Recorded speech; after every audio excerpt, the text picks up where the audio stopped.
종교 개혁자이며 신학자였던 루터는 가정을 이렇게 이야기했습니다. 하늘 나라의 그림자 또는 작은 천국으로 가정을 지칭했습니다. 어떤 의미로 이런 말을 했을까요? 이런 뜻이겠죠. 가정이야말로 세상에서 가장 행복한 곳이고 천국을 맛볼 수 있는 곳이다 라는 의미로 가정을 천국이라고, 작은 천국이라고 그렇게 이야기했습니다. 맞습니다. 하나님이 우리들에게 가정을 주신 이유는 바로 그 천국을, 행복을 맛보며 살기 위해서 우리에게 가정이라는 것을 선물로 주셨습니다. 여러분의 가정은 어떨까요? 여러분은 가정 안에서 행복을 맛보고 계십니까? 여러분은 여러분의 가정에서 천국을 경험하고 계십니까?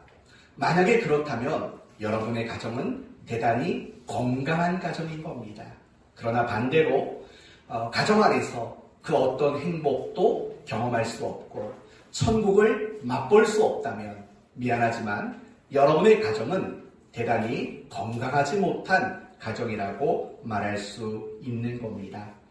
오늘 본문이 소개하는 야곱의 가정은 천국을 경험하지 못하는 건강하지 못한 가정으로 우리에게 소개되고 있습니다. 그러므로 오늘 말씀을 통해서 야곱의 가정은 왜 건강하지 못한 가정이었는가, 그리고 더 나아가서 어떻게 하면 우리 모두의 가정이 건강한 가정이 될 수 있는가, 그리고 더 나아가서 우리의 가정이 건강하게 되면 어떤 유익이 있는가, 이 부분들을 순서대로 함께 살펴보려고 합니다.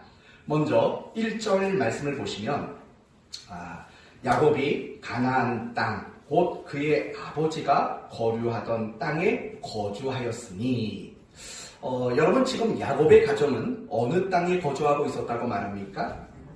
가나안 땅에 거주했다라고 말을 합니다. 그러나 여러분, 오늘 본문에서 야곱의 가정이 가나안 땅에 거주했다라고 말할 때 단지 그의 집이 주소가 가나안시, 가나안 동, 가나안이라는 단순한 거주지만을 말하는 게 아니에요. 뭘 말하는 거냐면 야곱의 가정은 그 아버지 누구죠? 이삭의 가정과 마찬가지로 믿음의 가정이었고 신앙 안에 있는 가정이었다라는 말의 뜻이 그 가정의 가나안에 거주했다라는 말 속에 담겨져 있는 뜻이 되는 겁니다. 특별히 창세기에서는요, 어떤 사람이 어디에 머물러 살았다, 어디에 거주했다라는 것은요, 그 사람의 신앙의 상태, 그 사람의 신앙의 수준, 이런 것들을 반영하는 굉장히 중요한 신앙의 근거가 되는 거예요. 예를 들어 볼게요. 아담과 하와가 범죄한 이후에 그들은 어떻게 됐습니까? 에덴 동산에서 쫓겨났어요. 이 말은 그들의 거주지가 새로운 곳으로 옮겨가게 되었다는 거예요. 그들은 범죄하기 이전에는 에덴 동산이라는 곳에서 거주를 하는 거예요. 그러나 그들의 범죄한 이후에는 더 이상 그들의 거주지는 에덴이 아니라 에덴 밖으로 그들의 거주지가 옮겨가는 거예요. 그러니까 결국 아담과 하와의 지금 현 거주지는 결국 그들이 어떤 신앙의 상태이며 어떤 신앙의 수준에 있었는가, 이것들을 여실히 보여주는 근거가 된다는 거예요. 여러분, 아브라함은 원래 어느 땅에 살고 있었습니까? 갈대아 우르라는 곳에 살고 있었어요. 그런데 그가 하나님을 만난 이후로 그는 그 땅을 떠나 새로운 거주지로 그는 옮겨갑니다. 하나님은 이렇게 말씀하셨지요. 내가 내게 지시할 땅으로 가라. 거주지를 옮기라고 말하는 거예요. 그러니까 이 아브라함의 이야기 속에서도 거주지는 단지 어디 살았느냐의 문제가 아니라 그의 신앙의 상태와 그의 신앙의 수준을 반영하는 것으로 우리에게 소개가 되는 거죠. 야곱이 나중에 어려운 일을 겪게 되자 어디로 올라갔냐면 베델이라는 곳으로 올라갔어요. 그가 하나님을 만났던 그 장소로 다시 올라가게 돼요. 그건 뭐냐면 야곱이 다시 하나님을 찾기 시작했고 다시 하나님을 바라보기 시작했다라는 그의 신앙의 모습들을 반영해주는 근거가 되는 것이라는 거죠. 이처럼 여러분이 창세기를 읽을 때 어떤 거주지에 그들이 살았다라고 말하는 것은 단지 그가 살았던 지역을 소개하는 개념이 아니라 그의 신앙의 상태, 그의 신앙의 수준, 이런 것들을 반영하는 것이라는 것을 여러분은 염두하시고 읽는 것이 좋아요. 특히 창세기에서는요, 방향이라는 것도 굉장히 중요해요. 동, 서, 남, 북이라는 이 방향이 또 굉장히 중요하죠. 특히 창세기에서 중요한 방향은 어느 방향이냐면 어느 방향일까요? 넷 중에 하나, 동서남북 중에 창세기가 중요하게 강조하는 방향은 어느 방향일까요?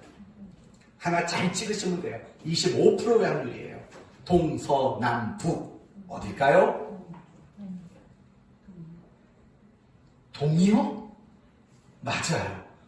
창세기는요, 동쪽을 굉장히 중요한 의미로 이야기를 해요.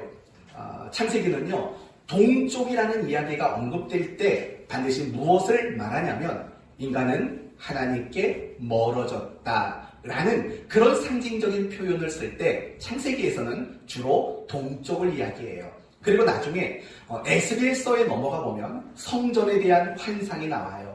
그리고 많은 사람들이 이 성전으로 들어갈 때 어느 쪽으로 들어갔다고 말하냐면 동쪽 문으로 들어갔다고 말을 해요. 그거 재밌는 거예요. 이렇게 한번 얘기를 해봅시다. 아담과 하와가 범죄하고 에덴 동산에서 쫓겨났어요. 어느 쪽으로 쫓겨났을까요? 네 방향 중에서 동쪽으로 쫓겨났어요. 그걸 어떻게 하냐면 하나님이 아담과 하와를 내쫓은 이후에 천사들로 하여금 동쪽을 지키게 했다라고 기록이 되고 있는 거예요. 그러니까 에덴 동산에서 쫓겨난 그들이 동쪽으로 갔다는 것은 하나님으로부터 조금 더 멀어졌다라는 거예요. 그리고 또 그 다음 사건이 뭐냐면 가인이 자기 동생 아벨을 돌로 쳐 죽여요. 그리고 하나님께 야단을 맞아요. 그리고 나서 가인은 자기 집을 떠난다고요. 그가 떠나는 방향은 또 역시 어느 쪽이었을까요? 바로 동쪽이었어요. 창세기 4장 16절에 이런 말이 나와요. 가인이 여호와 앞을 떠나 에덴 동쪽 놋 땅에 거주했다. 에덴서부터 동쪽 방향이었던 놋이라는 곳에 그가 거주했다라고 이야기를 해요.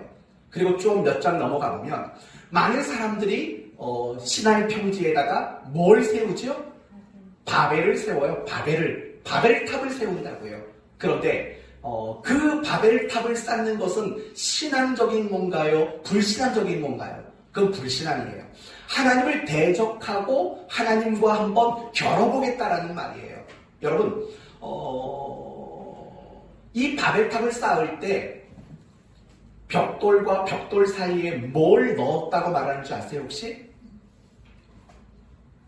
우리 같은 경우에는 벽돌과 벽돌을 쌓을 때 시멘트를 넣고 벽돌을 올리잖아요. 옛날에는 이 시멘트 대신 진흙을 넣어서 벽돌을 올렸다고요. 근데 바벨탑을 쌓는 사건 속에서는 진흙 대신에 다른 걸로 이 벽돌과 벽돌을 붙였대요. 뭘까요? 네? 역청! 맞아요. 그러면 물어볼게요. 왜 역청일까요? 가만히 보세요. 이 역청이 창세기 6장, 7장에서는 어디에서 쓰여졌던 물건일까요? 방주에 쓰여졌다고요. 비가 새지 않도록 역청을 발랐다고요. 근데 사람들이 건물을 지어요. 탑을 쌓아요. 높은 빌딩을 지어요. 그런데 그 빌딩을 짓는데 진흙이면 족할 텐데 역청으로 그걸 대신했다고요. 뭘 염두하는지 알겠죠? 하나님이 물로 세상을 심판했던 그 사건을 염두하고 바벨을 쌓은 거예요. 해보십시오. 비를 내려보십시오. 홍수를 내보십시오. 우리는 하늘 꼭대기까지 닿을 만한 건물을 지어서 도망칠 수 있습니다. 하나님과 해보자겠다는 겁니다. 그런데 재밌는 건 뭐냐면 그들이 바벨탑을 쌓는 그 사건 속에서도 드러난 방향이 동쪽이었다는 거예요. 창세기 11장 2절을 보면 이에 그들이 동방으로 옮기다가 시나이 평지를 만나 거기 거류하며 거기서 탑을 쌓은 거예요. 계속 동쪽으로 이동을 했다는 거예요. 그리고 아브라함이 조카 롯과 함께 갈대아를 떠났어요. 나중에 둘 다 부자가 돼서 서로 각각 독립을 하게 돼요. 그때 아브라함의 조카 롯이 자기가 살 땅을 선택할 때 어느 쪽으로 갔냐면 동쪽으로 갔다라고 말을 해요. 창세기 13장 11절. 그러므로 롯이 요단 온 지역을 택하고 동으로 옮기니 그들이 서로 떠난지라. 그러니까 창세기는 계속 동쪽이라는 걸 굉장히 강조하는 거예요. 그걸 강조하는 이유는 인간은 갈수록 하나님으로부터 어떻게 되는 거예요? 멀어지고 있다. 인간이 하나님으로부터 계속 떠나고 있다. 라는 것을 그렇게 방향으로 묘사하고 있는 거죠. 사실 우리도 마찬가지예요. 창세기에서 누가 어느 지역에 거주했다. 어느 방향으로 갔다라는 것은 결국 그들이 가지고 있는 신앙의 상태와 신앙의 수준을 반영하는 것인 것처럼 우리도 마찬가지라는 거예요. 우리도요, 우리의 발걸음이 어디를 향하는가? 우리의 발걸음이 가장 많이 머무르는 곳은 어딘가? 그걸 보면은요, 나의 신앙의 상태, 나의 신앙의 수준, 그런 것들을 여실히 확인할 수 있는 거예요. 예를 들면, 여러분의 발걸음이 자꾸 교회를 향해 가요. 예배를 향해 가요. 기도하는 자리를 향해 가요. 말씀을 묵상하는 자리로 가요. 그러면 여러분의 신앙의 상태는 어떨까요? 당연히 좋은 거죠. 건강한 신앙의 상태죠. 그런데 여러분의 발걸음이 자꾸 이런 분은 안 계시겠지만 술집을 향해 가요. PC방을 향해 가요. PC방 가는 것 자체가 다 나쁘다고 말하는 건 아니에요. 근데 자꾸 발걸음이 거리로 옮겨져요. 자꾸 노래방을 향해 가요. 자꾸 죄 짓는 데로 가요. 자꾸 이상한 데로 가요. 여러분의 발걸음이 말이에요. 그렇다면 그것이 바로 그 사람의 신앙의 수준이며 그 사람의 신앙의 상태라는 거예요. 여러분, 지난 일주일 동안 여러분은 가장 많이 발걸음이 어디를 향했나요? 여러분의 발바닥이 가장 많이 머문 곳은 과연 어디인가요? 그것이 여러분의 신앙을 점검하는 참 좋은 방법이 될 수 있는 거예요.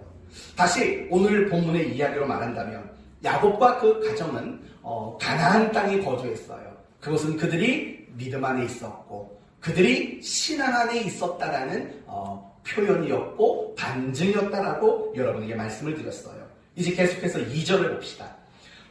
특별히 2절을 보시면 야곱이 그 아들, 11번째 아들이었던 요셉에 대해서 이야기하는 내용이 나와요. 2절 함께 읽어볼까요? 야곱의 족보는 이러하니라. 요셉이 17세의 소년으로 그의 형들과 함께 양을 칠 때에 그의 아버지의 아들 비라와 실바의 아들들과 더불어 함께 있었더니 그가 그들의 잘못을 아버지에게 말하더라. 지금 요셉에 대한 이야기가 한 3가지쯤 나와요. 첫째는 몇 살이었어요? 17살. 준 성인이에요. 성인은 아니지만 곧 성인이 될 준 성인이죠. 두 번째는 양을 치는 형들과 함께 있었다고 말해요. 그리고 세 번째는 어떤 얘기가 나와요?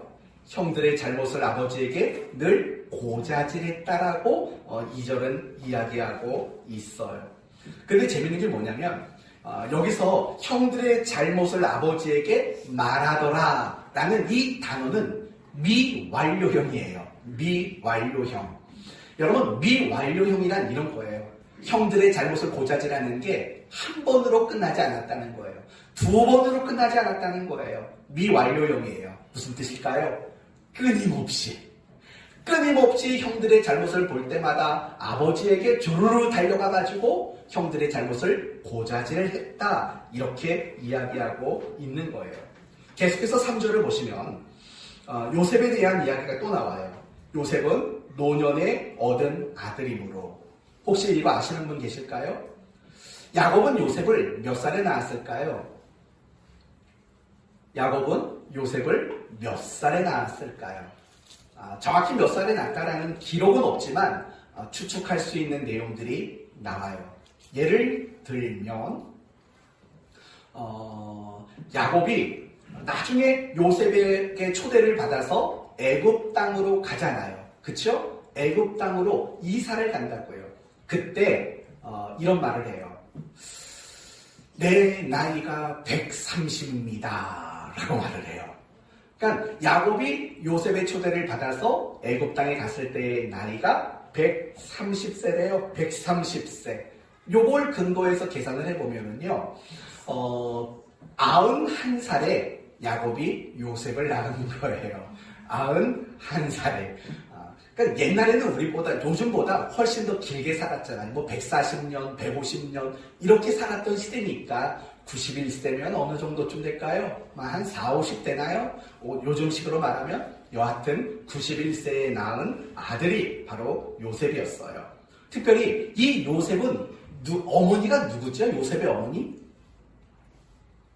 요셉의 어머니는 라헬이요. 리브가는 할머니고요.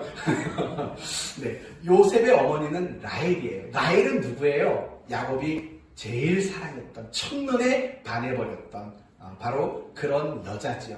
그 여자에게서 낳은 아들이 바로 요셉이에요. 그래서 이 요셉에게는요, 어떤 옷을 입혔다고 말하냐면 3절에 채색 옷을 입혔대요. 채색 옷. 성경에는요, 이 채색 옷을 입었다고 말하는 사람이 두 사람 나와요. 물론 두 사람만 입은 건 아닐 게 분명하지만 누구냐면 하나는 요셉이에요. 그리고 또 한 사람은 다윗의 딸이었던 다말이라는 공주가 채색 옷을 입었다라고 말을 해요. 그러니까 여러분, 지금 요셉이 입은 이 옷은요, 그냥 아무나 입는 옷이 아니에요. 굉장히 특별한 옷이고 굉장히 고급스러운 옷이에요. 이 옷은 또 이런 의미도 있어요. 일에 적합하지 않아요. 어떤 일을 할 때 이 옷을 입고서는 절대 할 수가 없어요. 여러분, 그 고급스러운 옷을 입고 무슨 일을 하겠어요? 이 말은 이런 뜻인 거죠. 요셉은 항상 어떤 일에든 예외였다는 거예요. 열외였다는 거예요. 열외. 비록 형들과 함께 양을 치는 자리로 갔지만 요셉은 양을 치지 않았어요. 채색 옷을 입고 있었어요. 그쵸? 바로 그런 것들을 우리에게 말해주고 있는 거예요. 그러니까 결국 요셉은 어떤 사람이냐면 아버지에게 특별한 사랑을 받았어요. 모든 노동에서 열애를 받았던 사람이에요. 그런데다가 형들의 잘못을 끊임없이 고자질하는 바로 그런 사람이었다고요.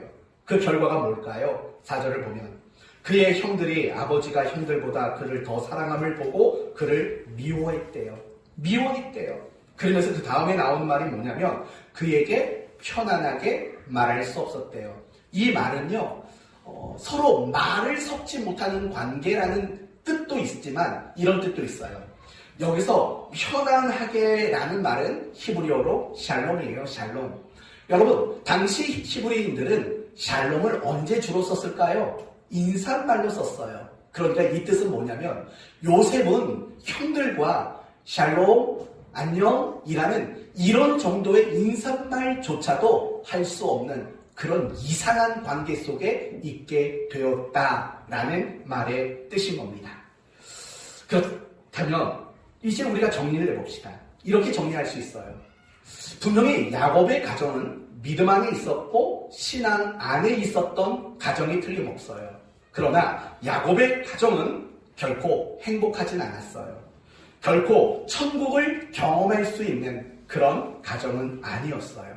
다르게 말한다면, 오늘 설교의 제목대로 말한다면 야곱의 가정은 결코 건강한 가정은 아니었다라는 것을 오늘 본문은 우리에게 소개하고 있는 거예요. 여러분에게 한번 물어볼게요.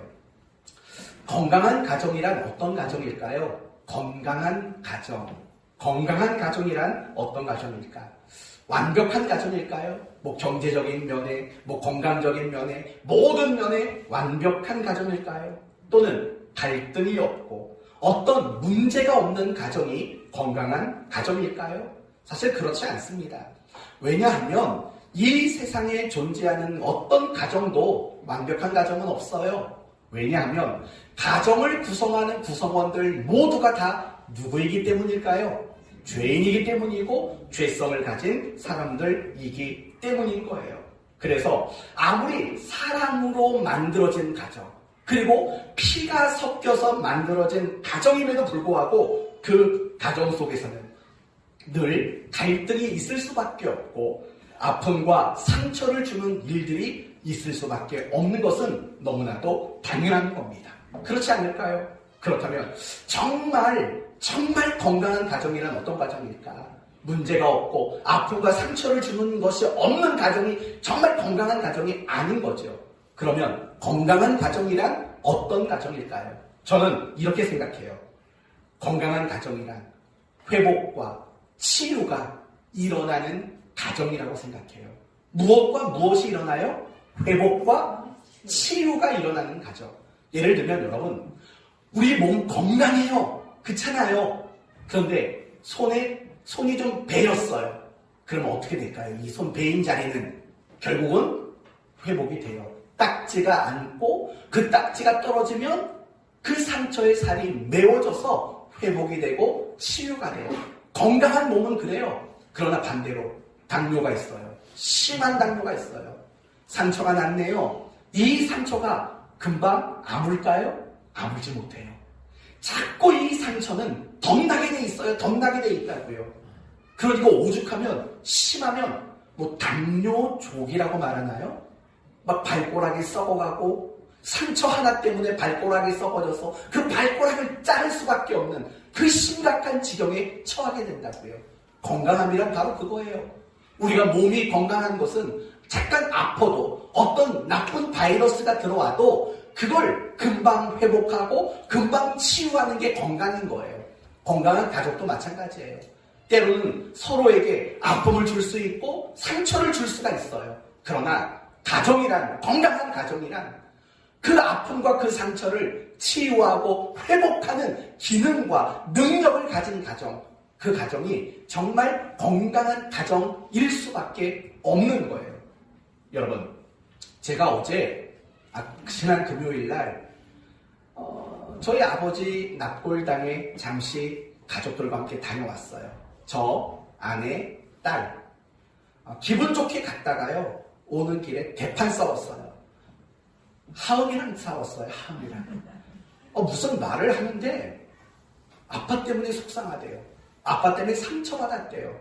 제가 뭐라고 했냐면, 내가 뭘 잘못했는데, 내가 잘못한 거 하나도 없어. 네가 잘못한 거야. 그랬더니 또 막 따지는 거예요. 아빠가 다 잘못했대요. 아빠가 다 잘못했대요. 와, 그래서 알았어, 네 마음대로 해. 뭐 화가 치밀어 오르는 거예요. 그런데 라디오를 틀어놨거든요. 그 라디오에서 이런 노래가 나왔어요. 정말 깜짝 놀랐어요. 막 들어보세요.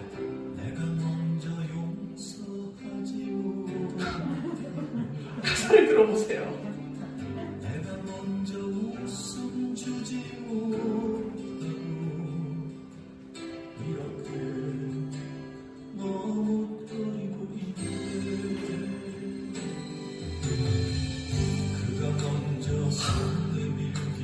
네가 사랑해 했던 저한테 이 가사가 들어왔어요.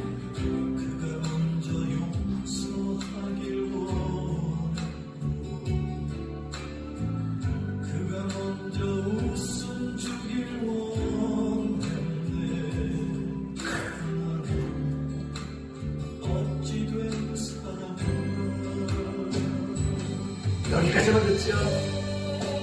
나중에 여러분이 한번 다시 들어보시고 여기까지만. 네. 이 찬양이 딱 나오니까 싸우던 딸과 저는 아무 말을 할 수가 없었어요. 그리고 제가 미안해 딸 그랬더니 저희 딸이 아니요 제가 잘못했어요. 그랬더니 그 다음에 뭐라고 말하냐면 아빠가 세상에서 제일 좋아요. 이렇게 얘기를 하더라고요. 제가 이런 말을 하는 이유는요. 건강한 가정이 뭔가를 말하는 거예요. 건강한 가정은 서로 갈등이 없는 가정이 아니에요. 다툼이 없는 가정이 아니라고요. 얼마든지 갈등이 있고 얼마든지 다툼도 일어나요. 그러나 건강한 가정은요. 치유가 있어요. 회복이 있다고요. 그게 건강한 가정일 수밖에 없는 거예요. 사랑하는 성도 여러분, 야곱의 가정은 건강하지 못했어요. 형과 동생이 미워할 수 있죠. 서로 싸울 수도 있죠. 그러나 그들에게는 치유와 회복이라는 것이 일어나지 않았던 거예요. 그 가정은 결국 건강하지 못했어요. 그러니까 그들 안에 행복을 누리지 못하고 그들 안에 천국을 경험하지 못하는 일들이 일어날 수밖에 없었던 거예요. 그렇다면 이렇게 건강하지 못한 야곱의 가정을 우리에게 소개하는 이유가 뭘까요? 이유는 간단해요. 우리 가정을 점검해 보라는 거예요. 우리의 가정을 점검해 보라고요. 여러분의 가정은 어떤가요? 행복을 경험하고 있나요? 천국을 맛보고 있나요? 여러분의 가정 안에서 회복과 치유가 날마다 일어나고 있나요? 그러기를 바라요. 사랑하는 성도 여러분, 여러분의 가정이 행복을 누리는 공간이 되기를 바라요. 여러분의 가정이 천국을 맛보는 가정이 되기를 원해요. 여러분의 가정이 치유와 회복이 끊임없이 일어나는 그런 건강한 가정이 되기를 예수님의 이름으로 축원드립니다. 그렇다면 야곱의 가정은 왜 이렇게 병이 들고 말았을까요? 아버지의 편애 때문에 그래요. 아버지의 편애. 여러분, 야곱에게는 4명의 부인이 있었어요. 혹시 아시나요?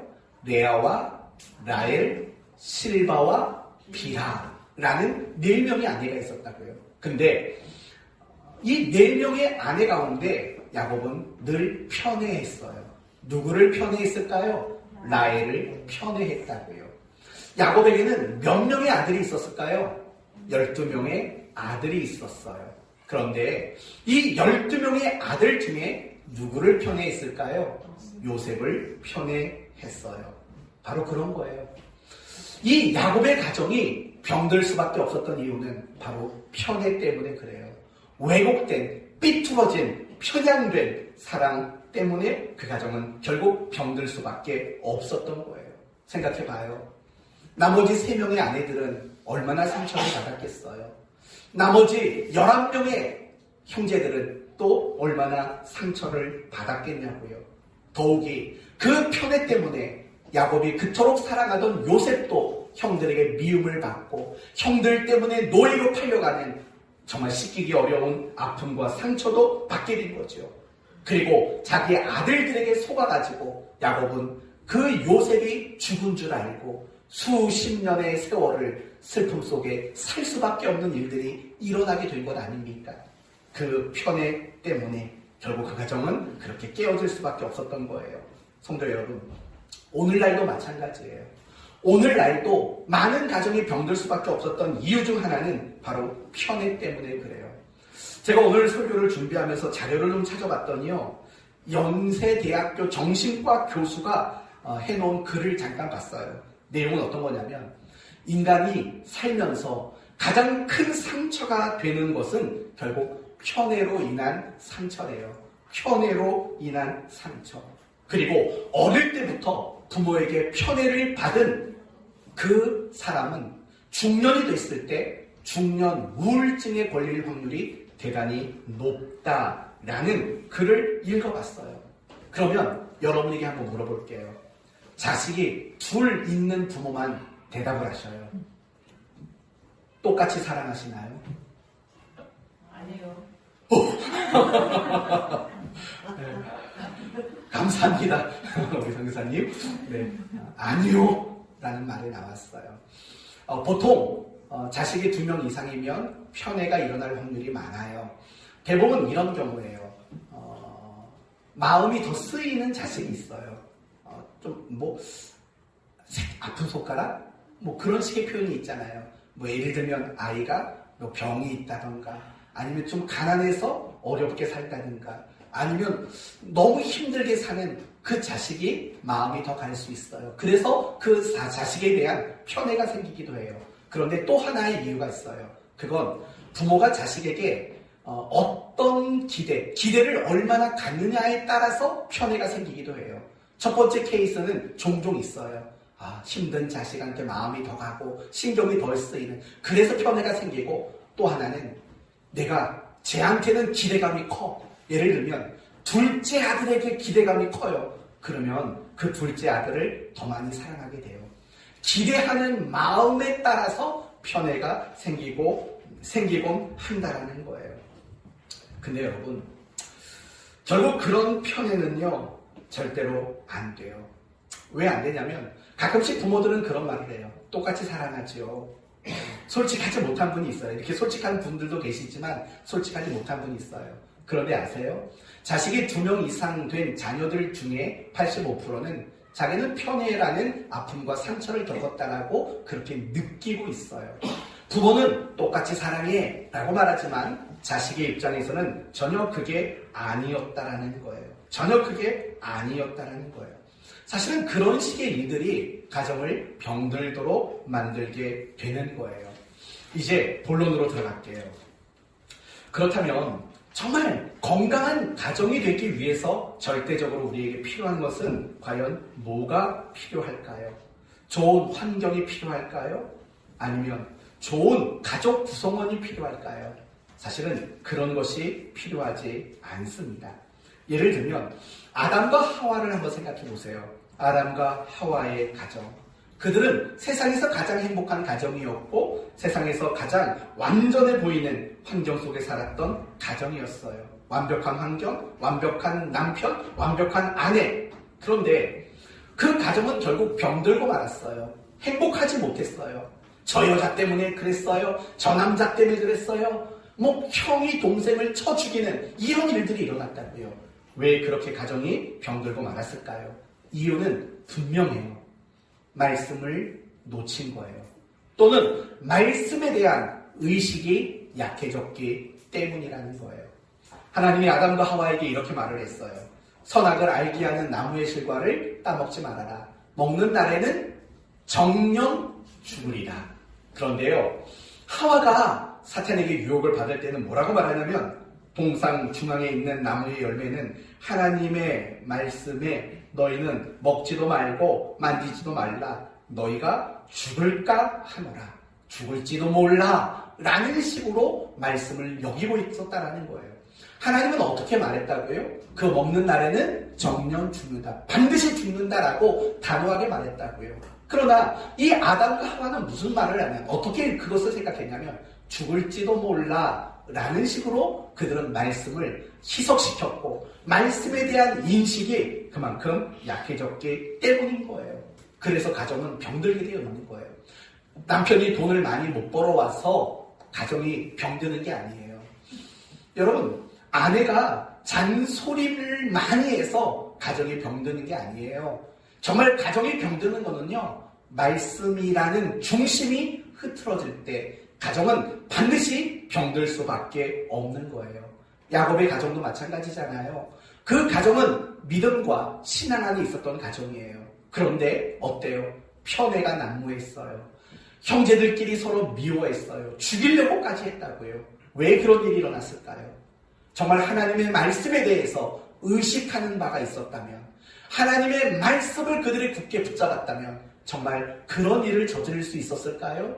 결코 그렇지 않았다라는 거예요. 여러분이 건강한 가정이 되기 위해서는 다른 게 필요한 게 아니에요. 하나님의 말씀이 필요해요. 하나님의 말씀이 여러분의 가정의 중심이 되어야 돼요. 하나님의 말씀이 여러분의 가정의 기준과 원칙이 되어야 돼요. 가훈이 뭡니까?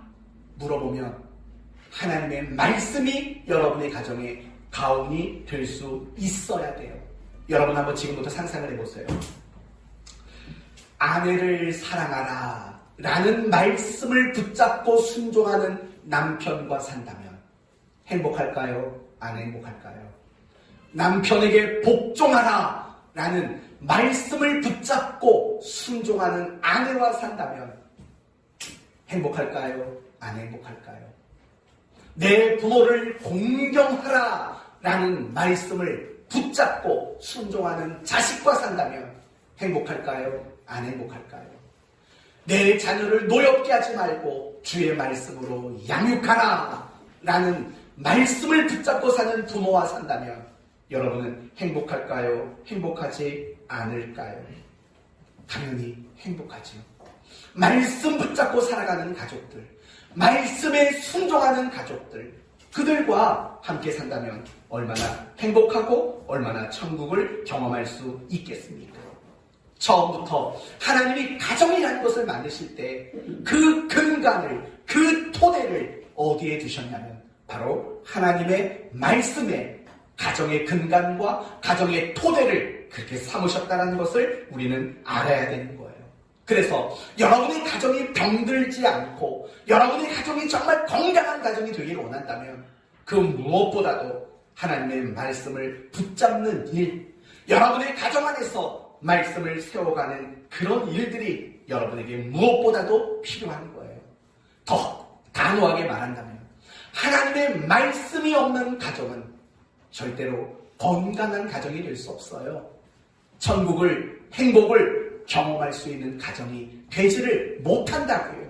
왜요? 처음부터 하나님은 가정을 말씀이라는 토대 위에 세워주셨기 때문이라는 거예요.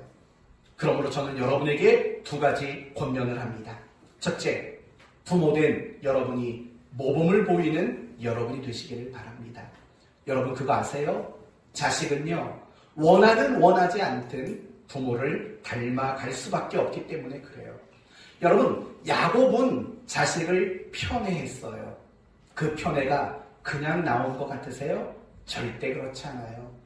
여러분, 야곱의 부모가 누구죠? 이삭과 리브가예요. 그런데 그거 아세요? 이삭과 리브가도 자식을 편애했다라는 거. 이삭은 누구를 더 좋아했어요? 에서를 더 좋아했어요. 그런데 리브가는 야곱을 훨씬 좋아했다고요. 그러니까 이 야곱이라는 사람이 자랐던 배경은 뭐냐면 편애하는 가정이라는 배경 속에서 그는 자랐던 거예요. 그러니까 이 야곱이 어른이 되고 부모가 되어서 자식을 낳았는데도 불구하고 여전히 그의 부모의 모습처럼 편애하는 일들이 일어나게 된 거예요. 여러분, 아브라함이 애굽 땅에 갔을 때 자기 부인이 굉장히 아름다웠대요. 저는 제 아내가 아브라함의 부인 사라 같았으면 좋겠어요. 생각해봐요.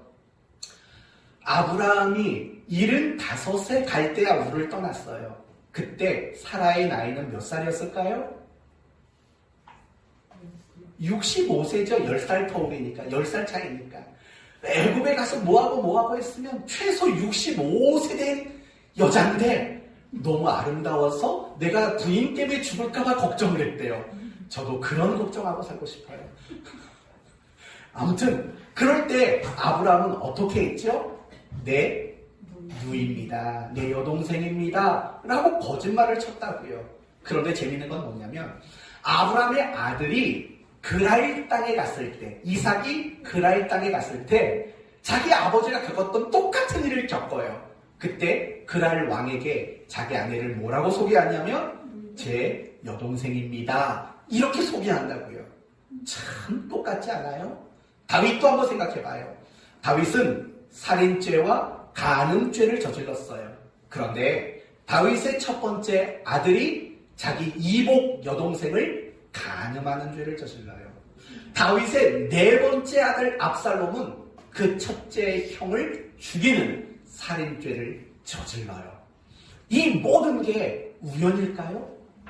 야곱이 편애하는 거, 이삭이 아브라함처럼 거짓말로 위기를 모면하는 거, 다윗의 아들들이 간음과 살인죄를 저지르는 거, 정말 우연한 일일까요? 그렇지 않아요. 자식은 원하든 원하지 않든 부모를 닮아가게 돼 있어요. 전 그게 얼마나 무서운지 몰라요. 가끔씩 제 딸이 제가 가르치지도 않은 행동을 할 때가 있어요. 제가 왜 안 가르쳤겠어요? 말로는 안 가르쳤지만 무엇으로 가르쳤을까요? 제 행동으로, 제 모습으로, 저의 그냥 일상적인 습관으로 가르쳐 놓은 거예요. 저를 닮을 때가 얼마나 많은지 몰라요. 툭 하면 자기 엄마한테 증명해봐. 맨날 이런 말, 증명해봐. 맨날 제가 설교할 때 증명하라고 하니까 딸내미가 맨날 쓰는 말이 증명해봐. 계획은 뭐야? 맨날 이런 식의 얘기를 하고 있다고요. 원하든 원하지 않든 닮아가요. 그러니까 결국 무슨 말이고 하니 이런 말이 돼요. 결국 부모의 모습은 자녀의 미래를 결정하는 것과 다를 바 없다라는 거예요. 저는 특별히 여러분의 가정의 아버지에게 권면합니다. 제가 아버지 여러분 하면 대답 좀 하세요. 아버지 여러분! 예. 여러분에게 지금부터 권면을 합니다. 신앙의 모범을 좀 보이십시오. 가정의 아버지 된 여러분에게는 성경을 좀 보라고 권면을 하고 싶어요. 제발 성경 좀 열심히 보세요. 그리고 여러분의 가족들을 성경으로 좀 가르쳐 보세요. 말씀으로 좀 가르쳐 보세요. 아내를 말씀으로 권면하고 자식들을 말씀으로 좀 번면해 보세요. 그게 하나님이 여러분에게 맡기신 의무고 책임이고 사명이라는 거예요. 그 일을 여러분은 반드시 하셔야 돼요. 이제 각 가정의 아내 된 여러분에게 권면을 합니다. 아내 된 여러분, 네. 제발 기도 좀 하세요. 여러분의 남편을 위해서, 여러분의 자녀들을 위해서 기도하세요. 특별히 여러분의 남편이 말씀으로 가르치는 그 가르침이 여러분의 가정의 삶의 방식이 되도록, 삶의 원리가 되도록 여러분 아내 된 여러분들이 반드시 그 일을 놓고 기도하셔야 되는 거예요. 여러분 이것만 제대로 하세요. 남편들은 성경을 보고 성경을 가지고 가정을 다스리세요. 아내들은 자녀와 남편을 위해서 열심히 기도하는 그런 가정이 되세요. 그러면 여러분의 가정은 건강하고 행복한 가정이 될 수밖에 없어요. 두 번째 권면은 가정 예배를 드릴 수 있기를 바랍니다.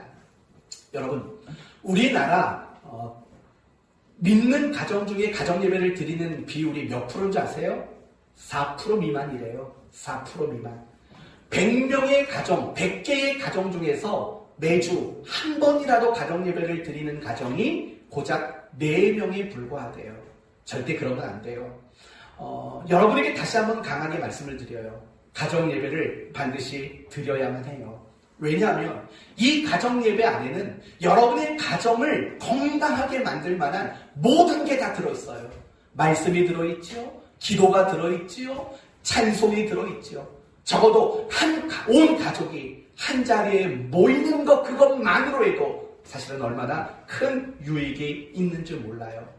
감리교의 창시자가 누구죠? 존 웨슬리라는 사람이에요. 여러분, 이 웨슬리 어머니에게는요 19명의 자녀가 있었대요. 19명을 어떻게 다 낳았는지 모르겠지만 19명의 자녀가 있었대요. 그런데 신앙교육을 정말 잘했대요. 5살이 되면 주기도문을 암송시켰고 5살부터는 매일 성경을 읽도록 만들었대요. 무엇보다 이 웨슬리의 가정의 가정교육의 가장 중요한 핵심은 가정예배래요. 하루도 빠지지 않고 19명의 거의 우리 교회 수준 아니에요? 이 19명의 자녀들과 함께 하루도 빠지지 않고 가정예배를 드렸대요. 그 결과가 뭔지 아세요? 그 19명의 자녀들 모두가 정말 믿음이 훌륭한 사람으로 그렇게 성장할 수 있었다라는 거예요. 북한 선교 전문가의 말을 인용하면요, 현재 북한에는 50만 명 정도 되는 신자들이 있대요. 그 중에 7만 명은 수용소에 갇혀 있대요. 50만 명 중에 7만 명이 수용소에 갇혀 있대요. 그런데 이상하잖아요. 여러분, 6.25 전쟁 이후에 북한은 철저히 기독교를 말살하는 정책을 가졌어요. 예수 믿는 거 절대 허용한 적이 없어요. 그게 70년이 넘었다고요. 그런데 여러분, 기독교를 말살하는 그 정책 아래에 50만 명, 7만 명이 수용소에 갇히는 것을 보고도 여전히 예수 믿는 사람들의 숫자가 50만 명이 넘다라는 거예요. 이게 가능하게 된 이유가 뭐냐? 그 북한 선교 전문가는 이렇게 말해요. 가정예배다 라고 이야기를 하는 것을 들어본 적이 있어요.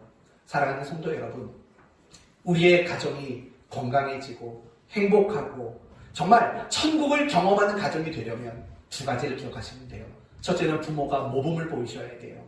아버지는 성경을 붙잡아야 되고 어머니는 기도를 붙잡으셔야 돼요. 그리고 두 번째는 온 가족이 함께 가정 예배를 드릴 수 있어야 해요. 그래서 이번 주 경건 프로그램은 가정 예배입니다. 가정 예배. 여러분의 가족들이 함께 모여서 10초짜리 동영상을 찍어서 보내주십시오.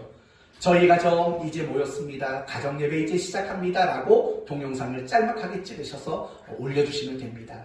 혹여나 나 혼자 사는데 나만 예수 믿는데 라고 여겨지시는 분이 있다면 이따가 광고 시간에 알려드릴게요. 성경을 두 구절만 암송해서 올리시면 됩니다.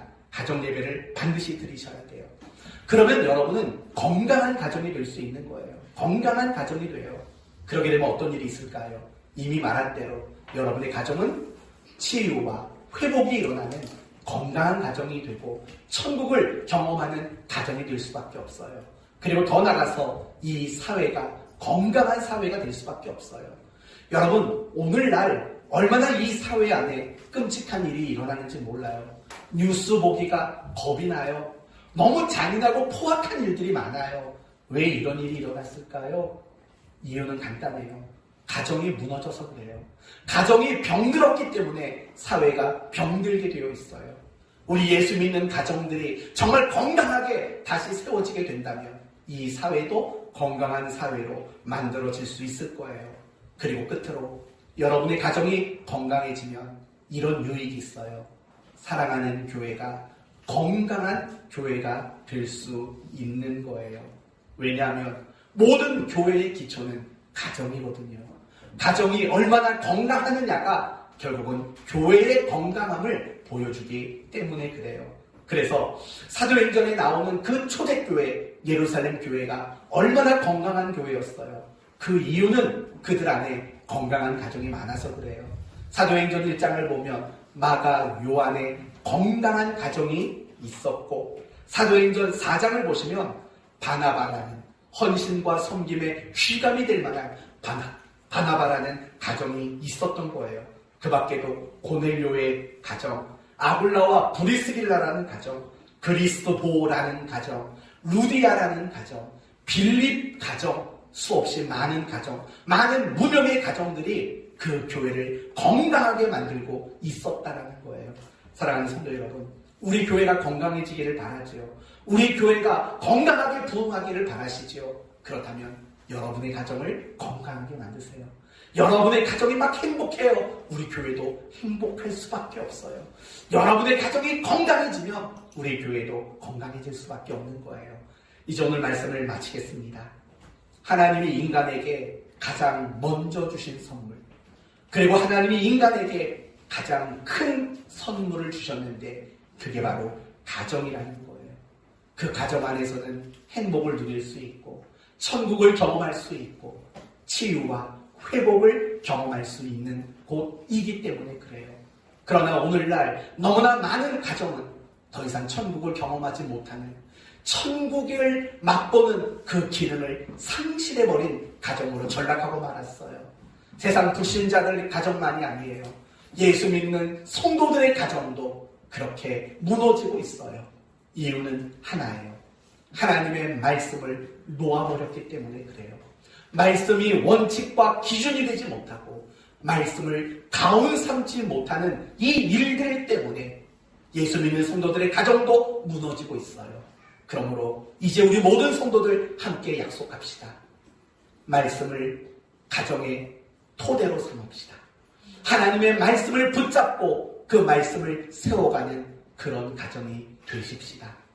아버지, 가장은 말씀을 붙잡고, 어머니, 아내는 기도를 붙잡고, 그리고 온 가족이 함께 가정 예배를 통해서 다시금 여러분의 가정이 건강하게 회복되어 행복을, 천국을 경험하고, 그런 여러분의 가정으로 인해서 우리 교회도 건강한 교회로 세워지게 되기를 예수님의 이름으로 축원드립니다.